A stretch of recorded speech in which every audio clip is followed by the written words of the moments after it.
नमस्कार मंडळी, स्वागत आहे तुमचं अर्चनाच किचनमध्ये.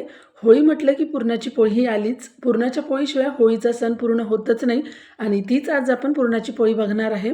अगदी पुरण शिजवण्यापासून ते पोळी करण्यापर्यंतचा पूर्ण व्हिडिओ आपण बघणार आहे. त्यामुळे तुम्ही व्हिडिओ स्किप न करता शेवटपर्यंत पूर्ण बघा. त्यासाठी बघा, पुरण शिजण्यासाठी सगळ्यात आधी आपण पाणी तापायला ठेवून देऊ. म्हणजे आपली डाळ धुणं होईपर्यंत इकडे आपलं पाणी पण उकळेल. मग 3 ग्लास मी इथे पाणी घेतलेलं आहे आणि त्याच ग्लासनी 1 ग्लास मी डाळ घेतलेली आहे. इथं पूर्ण मी एका ग्लासचं माप घेतलेलं आहे. डाळ, गूळ आणि पाणी सगळं ह्याच ग्लासने मी मोजून घेतलेलं आहे. आपण गुळाचं पुरण करतो आहे. छान मऊसूत लुसलुशीत अशी गुळाची पुरणपोळी आज आपण बघतो आहे. त्यासाठी बघा, 1 ग्लास मी हरभऱ्याची डाळ घेतलेली आहे आणि आता ती स्वच्छ धुवून घ्यायची आपल्याला. मी इथे डाळ आधी भिजवून वगैरे काही घेतलेली नाही आहे, पण तुम्ही अर्धा तास पाण्यामध्ये ही डाळ भिजवून पण घेऊ शकता. पण न भिजवतासुद्धा ही डाळ चांगली शिजते. तर इथे बघा, मी डाळ चांगली स्वच्छ अशी धुवून घेतलेली आहे आणि इकडे आपण जे पाणी ठेवलं होतं तापायला त्यामध्ये आता अगदी थोडीशी हळद टाकून घेतलेली आहे. त्यानंतर 1 चमचाभर तेल टाकून घ्यायचं आहे आणि त्यानंतर आपण जी डाळ धुवून घेतली होती ती डाळ आपल्याला ह्यामध्ये टाकून घ्यायची आहे. पण या पाण्यामध्ये डाळ टाकण्याआधी चांगलं पाणी उकळलं पाहिजे, चांगलं गरम झालेलं पाणी पाहिजे. त्यानंतरच आपल्याला यामध्ये ही डाळ टाकून घ्यायची आहे. ही डाळ आता आपण पाण्यामध्ये व्यवस्थित अशी मिक्स करून घेऊ आणि डाळ मिक्स करून झाल्यानंतरसुद्धा ह्या पाण्याला परत एक चांगली अशी खळखळ उकळी काढून घ्यायची आहे आणि त्यानंतर आपल्याला कुकरचं झाकण लावून ह्याच्या शिट्ट्या करून घ्यायच्या आहेत. आता इकडे आपल्या कुकरच्या शिट्ट्या होत आहेत, डाळ शिजते आहे, तोपर्यंत आपण कणिक भिजवून घेऊ. इथे मी फक्त गव्हाच्या पिठाचीच पोळी करणार आहे, मैदा अजिबात वापरलेला नाही आहे. 2 चमचे मी इथे गव्हाचं पीठ घेतलं होतं. त्यामध्ये आता थोडं आपल्याला चवीनुसार मीठ टाकून घ्यायचं आहे. हे मीठ आता मी व्यवस्थित मिक्स करून घेते आणि त्यानंतर आपल्याला याच्यामध्ये पुरणपोळ्या छान मऊसूत व्हाव्या म्हणून अगदी थोडंसं 1 चमचाभर इथे तेल टाकून घ्यायचं आहे. बघा, इथे मी तेल टाकून घेतलेलं आहे. यामध्ये कणकेमध्ये तुम्हाला जर पोळीला कलर हवा असेल तर तुम्ही इथे थोडीशी हळद पण टाकून घेऊ शकता, पण मी हळद वगैरे काही टाकलेली नाही आहे. आणि आता आपल्याला ही पीठ भिजवून घ्यायचं आहे. आपण पोळ्यांसाठी जसं पीठ भिजवतं तसंच पीठ आपल्याला इथे भिजवून घ्यायचं आहे. फक्त थोडी मऊसूत अशी ही कणिक आपल्याला करून घ्यायची आहे. बघा, इथे आता मी ही सगळी कणिक भिजवून घेते. गुळाचं पुरण आज आपण करतो आहे. गुळाचं पुरण करताना बऱ्याच जणांना असं वाटतं जमेल की नाही, होईल का नाही, पण खरंच जसं साखरेचं पुरण छान होतं तसंच गुळाचंही पुरण खूप छान होतं आणि चवीला तर साखरेपेक्षा खूप छान लागतं. खमंग अशी ही पुरणाची पोळी लागते. जर पूर्ण तुम्हाला गूळ घ्यायचा नसेल तर अर्धा गूळ आणि अर्धी साखर असे आपण घेऊ शकतो. इथे बघा, माझी पूर्ण कणिक भिजवून झालेली आहे. अगदी छान मऊसूत अशी मी ही कणिक भिजवून घेतलेली आहे. माझं पीठ आधीच चाळून ठेवलेलं होतं, त्यामुळे मी घेताना ते चाळून घेतलं नव्हतं. तर तुम्ही जर पीठ चाळलेलं नसेल तर चाळून घ्या ते पीठ. आता बघा, इथे कणिक चांगली भिजवून झालेली आहे. त्यानंतर आता याला आपण थोडंसं तेल लावून घेऊ, म्हणजे छान मऊ अशी ही कणिक होईल. बघा, इथे मी सगळीकडून कणकेला तेल लावून घेतलेलं आहे आणि छान अशी कणिक भिजवून झालेली आहे. कणिक भिजेपर्यंत आपलं पुरण पण तिकडे शिजतं आहे, डाळ पण आपली शिजते आहे तिकडे. कुकरच्या मी 4 शिट्ट्या करून घेतलेल्या आहेत. 1 मी हाय फ्लेमवर करून घेतली आहे आणि बाकीच्या 3 मी मीडियम फ्लेमवर करून घेतलेल्या आहेत. आणि त्यानंतर 5 मिनटं गॅस थोडा कमी ठेवून आपल्याला डाळ शिजू द्यायची एक मंद आचेवर आणि त्यानंतर गॅस बंद करून टाकायचा आहे. तिकडे कुकर होईपर्यंत, डाळ शिजेपर्यंत माझी इकडे कणिक पण चांगली अशी भिजवून झालेली आहे. म्हणजे आपलं पुरण वाटून होईपर्यंत, शिजवून होईपर्यंत ही कणिक आपली भिजेल चांगली. आता ही कणिक भिजवून झालेली आहे. आता ही कणिक मी झाकून ठेवून देते. बघा, ही कणिक मी आता झाकून ठेवून दिलेली आहे. आता आपण आपलं डाळ शिजली का ते बघून घेऊ. बघा, इथे आता कुकर थंड झालेलं आहे. कुकरचं झाकण काढून आपण डाळ शिजली का ते बघून घेऊ. बघा, किती छान अशी डाळ शिजलेली दिसते आहे. 1 शिट्टी मी हाय फ्लेमवर घेतली होती आणि बाकी मीडियम फ्लेमवर शिट्ट्या घेतल्या होत्या आणि डाळ चांगली शिजलेली आहे. आता आपल्याला ह्या डाळीमधलं हे जास्तीचं पाणी आहे ते काढून घ्यायचं आहे. बघूया आपण डाळ शिजली आहे का ते. बघा, इथे चांगली अशी जशी पाहिजे तशी व्यवस्थित अशी डाळ शिजलेली दिसते आहे. डाळ भिजवून नाही घेतली तरी पण ती चांगली शिजते. जर वेळ असेल तर अर्धा तास आपण डाळ भिजवून घेऊ शकतो. आपल्याला आता ह्यामधलं सगळं जास्तीचं पाणी जे आहे ते काढून घ्यायचं आहे, म्हणजे ती एळवणी आपल्याला काढून घ्यायची आहे. पुरणपोळीसोबत आपण जी कटाची आमटी करतो ती ह्याच एळवणीची केल्या जाते. बघा, इथे मी सगळं पाणी काढून घेतलेलं आहे डाळीतलं जास्तीचं. पुरण पातळ न व्हावं ह्यासाठी आपल्याला हे पाणी काढून घेणं गरजेचं असतं. शक्य तितकं हे पाणी काढून घ्यायचं. बघा, इथे चमच्याच्या साहाय्याने मी हलवून डाळीतलं सगळं पाणी काढून घेतलेलं आहे. आता आपल्या डाळीतलं पूर्ण पाणी निघलेलं आहे आणि आपल्याला आता पुरण शिजवून घ्यायचं आहे. त्यासाठी बघा मी इकडे आता पुरण शिजवून घेते आणि त्यासाठी मी घेतलं आहे 1 ग्लास गूळ. 1च ग्लास मी डाळ घेतलेली होती. समप्रमाणात आपल्याला हा इथे गूळ घ्यायचा आहे. मी इथे गुळाची पावडरच घेतलेली आहे. तुमच्याकडे जर गुळाची ढेप असेल तर ती बारीक चिरून घ्यायची. बघा 1 ग्लास मी इथे गूळ घेतलेला आहे आणि आता आपल्याला पुरण शिजवून घ्यायचं आहे.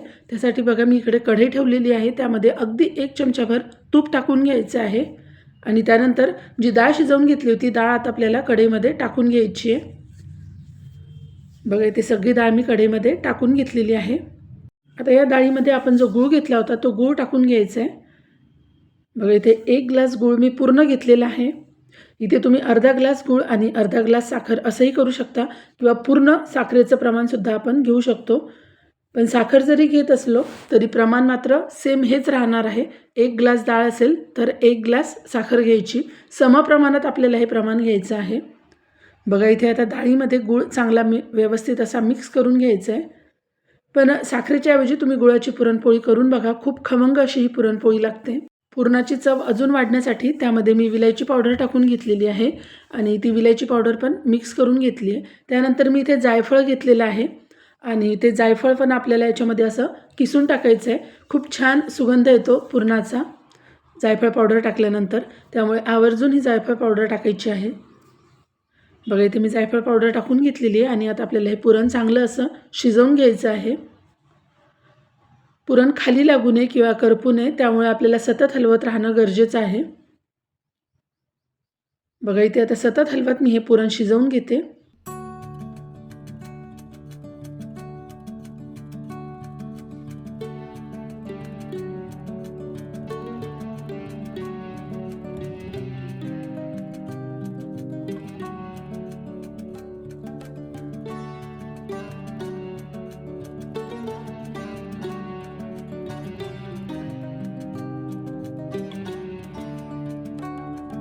इथे बघू शकता तुम्ही आता आपलं पुरण छान असं शिजलेलं दिसतंय.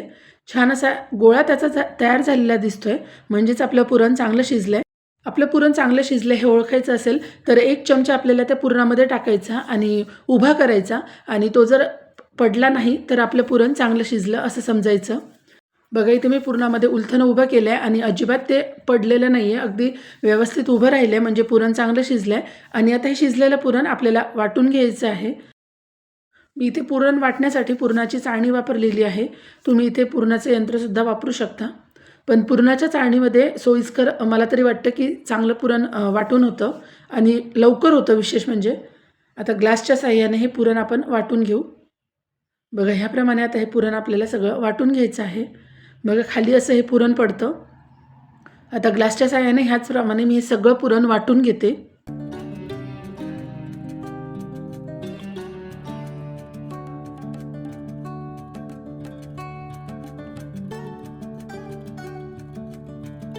बघा इथे सगळं पुरण माझं वाटून झालेलं आहे.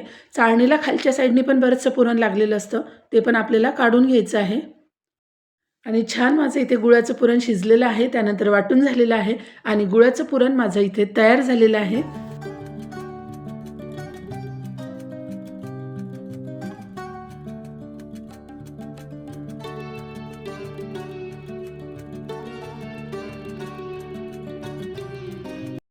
अगदी मऊसूत हे गुळाचं पुरण तयार झालेलं आहे आणि बघा किती छान असा गोळा पुरणाचा तयार होतोय. म्हणजे अगदी व्यवस्थित असं हे पुरण शिजलेलं आहे. आता पुरण आपलं तयार आहे. आता आपण पुरणाच्या पोळ्या करून घेऊ. त्यासाठी आपण कणिक आधीच भिजवून ठेवली होती. ती परत एकदा आता आपल्याला मऊ करून घ्यायची आहे. बघा ह्याप्रमाणे ती भिजवलेली कणिक परत एकदा आता मऊ करून घेऊ. पुरण शिजेपर्यंत वाटेपर्यंत छान अशी कणिक मऊ झालेली आहे. छान अशी कणिक भिजलेली आपली. आता आपण ह्याच्या पुरणपोळ्या करून घेऊ. त्यासाठी बघा मी आता थोडंसं पीठ घेतलं आणि पुरण आपण जे शिजवून घेतलं होतं ते आणि आता आपण पोळ्या करून घेऊ. छान असं पुरण आपलं शिजलेलं आहे.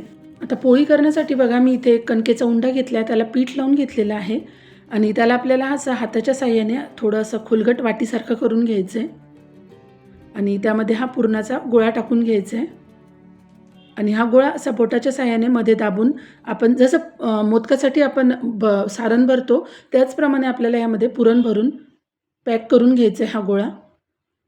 व्यवस्थित असं हे आपल्याला आता पॅक करून घ्यायचं आहे, म्हणजे आपली पोळी फुटणार नाही. आता इथे हे जे जास्तीचं कणिक दिसते वरती, ही काढून घेतली तरी चालते, पण मी ती त्यामध्येच आता ॲड करून घेतलेली आहे. आणि आता याला थोडंसं पीठ लावून घेते. थोडंसं पीठ लावून आपल्याला आता हातावर याला थोडंसं पसरवून घ्यायचं आहे, म्हणजे आपलं पुरण सगळीकडे छान पसरलं जातं. अगदी हलक्या हाताने ही पुरणपोळी आपल्याला लाटून घ्यायची आहे. बघा आता ही सगळी पुरणपोळी मी छान अशी व्यवस्थित लाटून घेते.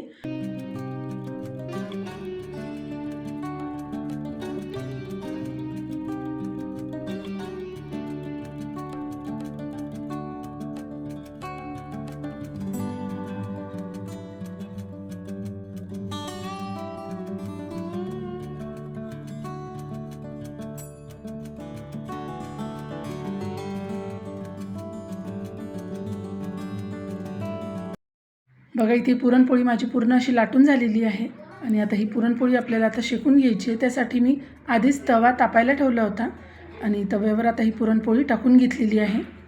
पुरणपोळी तव्यावर टाकल्या लगेचच नाही परतायची, तर थोडी वरची बाजू त्याला शेकून घ्यायची आणि त्यानंतर आपल्याला दुसऱ्या बाजूने आपल्याला ही पोळी पलटून घ्यायची आहे. बघा वरची माझी बाजू चांगली अशी भाजून झाली होती आणि त्यानंतर मी पोळी पलटून घेतली आहे. आता पुरणाची पोळी म्हटल्यानंतर तूप आलंच, कारण पुरणाच्या पोळीला तुपाशिवाय चव नाही. त्यामुळे मी पुरणाच्या पोळीवर छान असं तूप टाकून घेतलेलं आहे. सगळीकडून ते तूप लावून घेतलं आहे आणि पोळी चांगली व्यवस्थित अशी भाजून घ्यायची आहे.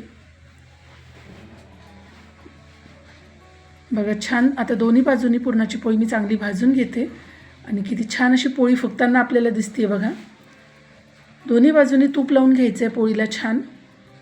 पुरणाची पोळी ही तुपासोबतच छान लागते. आणि छान अशी पुरणाची पोळी आपली फुगलेली आहे आणि मऊ लुसलुशीत अशी पुरणाची पोळी इथे तयार झालेली दिसते. बघा किती सुंदर मऊ लुसलुशीत अशी गुळाची पुरणपोळी आपली तयार झालेली आहे.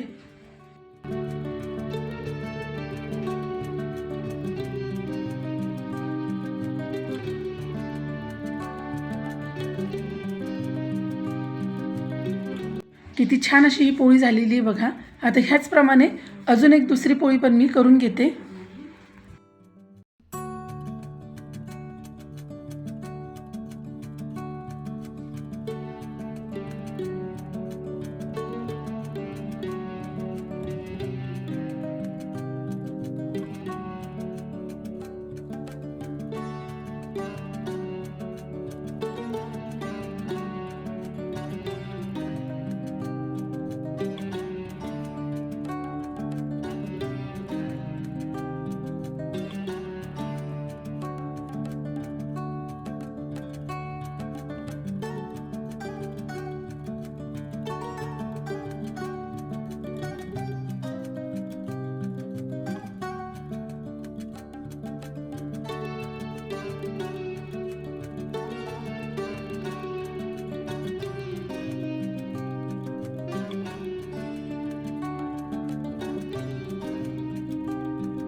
दोन्ही पुरणपोळ्या इथे तयार झालेल्या आहेत.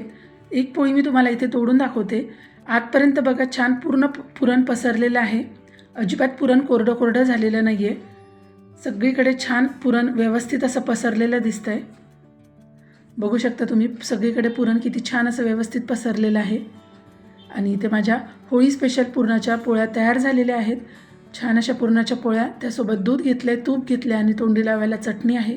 व्हिडिओ आवडला असेल तर व्हिडिओला लाईक आणि आठवणीने चॅनलला सबस्क्राईब करून घ्या.